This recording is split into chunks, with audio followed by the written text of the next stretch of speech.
Pemirsa, truk pengangkut batu alam dari Surabaya menuju Batu Bulan Gianyar, Bali hilang kendali dan menabrak pohon perindang di Jalan Batu Bulan Gianyar.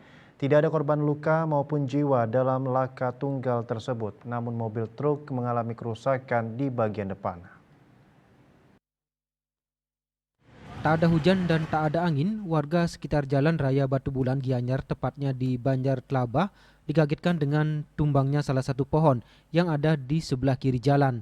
Menurut penuturan warga sekitar, pohon tersebut tumbang dikarenakan tertabrak mobil truk yang tengah melintas di lokasi kejadian pada pukul 5 pagi.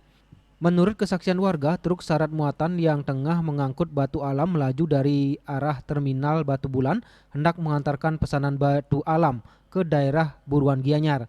Setiba di lokasi kejadian, truk oleng ke kiri dan menabrak pohon perindang. Kerasnya hantaman membuat pohon berukuran besar ini langsung tumbang. Beruntung pohon tumbang tidak menimpa rumah serta warung warga yang ada di pinggir jalan. Diduga kuat supir truk mengantuk setelah melakukan perjalanan panjang seharian penuh dari Surabaya menuju Bali. Tidak ada korban luka maupun jiwa dalam laka tunggal ini, namun truk mengalami kerusakan di sebelah kiri depan dan kaca depan pecah hingga terlepas. Truk kemudian diamankan oleh petugas tak jauh dari lokasi. Kejadiannya jam 5 pagi, katanya truknya ngantuk, sopirnya ngantuk. Terus supirnya seperti apa kondisinya, Pak? Aman, sadatan.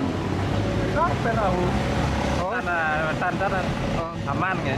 cuman kaca depannya nih kayak Kaca kan di depannya nih kok penyok dikit lah. Oke.